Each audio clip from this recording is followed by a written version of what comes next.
ശ്രീ മുരളീധരൻ നമുക്കൊപ്പം ചേരുകയാണ്. ട്രാവൽ രംഗത്തെ വിദഗ്ധനാണ് അദ്ദേഹം.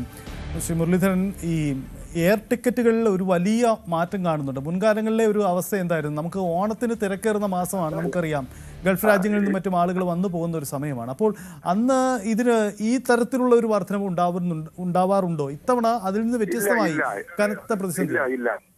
മുമ്പ് ഒരു 50,000 രൂപയൊക്കെ വരാറുള്ളൂ ടിക്കറ്റ്.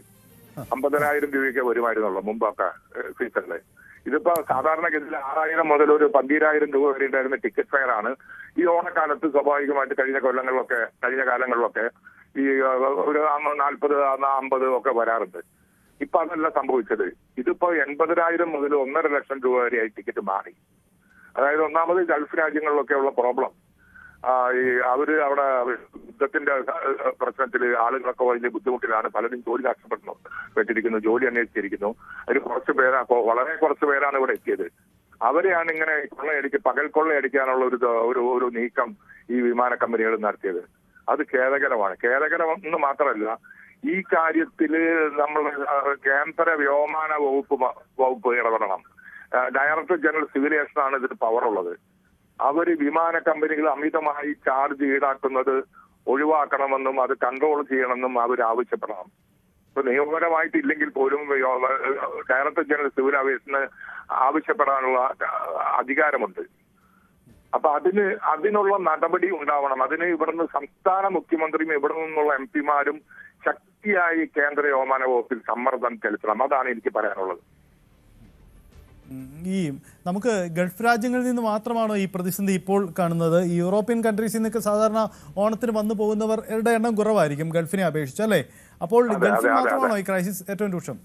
ഇത് ഗൾഫ് രാജ്യങ്ങൾ കേരളത്തിൽ നിന്നുള്ള മലയാളികളെ മാത്രമാണ് ഈ വിമാന കമ്പനികൾ കൊള്ളയടിക്കുന്നത്. ഫോർ എക്സാമ്പിള്, നമ്മള് ബോംബെയിൽ നിന്നോ ബാംഗ്ലൂരിൽ നിന്നോ ചെന്നൈയിൽ നിന്നോ ടിക്കറ്റ് എടുത്താൽ ഈ റേറ്റിന്റെ 40% കുറവാണ് അവിടെ നിന്ന് ഈടാക്കുന്നത്.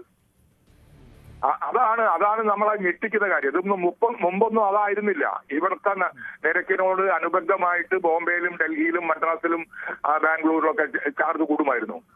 ഇതല്ല സംഭവിക്കുന്നത്. ഇത് സംഭവിക്കുന്നത് നമ്മളെ മലയാളികളെ മാത്രം ലക്ഷ്യമിട്ട് വിമാന കമ്പനികൾ കൊള്ളയടി നടത്തുന്നു എന്നുള്ളത് വളരെ വേദനാജനകമാണ്, ക്രൂരമാണ്.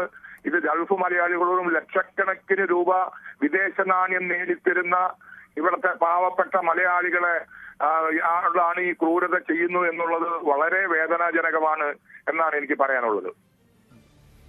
ഇതിൽ ഈ എയർലൈൻ കമ്പനികൾ, നമുക്കറിയാം മലയാളികളാണ് ഓണക്കാലത്ത് ഏറ്റവും ട്രാവൽ ചെയ്യുന്നത്, പ്രത്യേകിച്ച് കേരളത്തിന്റെ ജില്ലകളിലേക്കൊക്കെ വന്നു പോകുന്നവരാണ്. അപ്പോൾ ഇതിൽ എയർലൈൻ കമ്പനികൾക്ക് മേലുള്ള ഇടപെടാൻ കഴിയുന്ന സാധ്യത എത്രമാത്രമുണ്ട്? മുൻകാലങ്ങളിൽ അങ്ങനെ ചില നിയമപരമായിട്ട് സാധ്യതയില്ലെങ്കിലും ഈ വിമാന കമ്പനികളുടെ total control director general civil aviation എന്ന് പറഞ്ഞിട്ട് DGC ഉണ്ട്.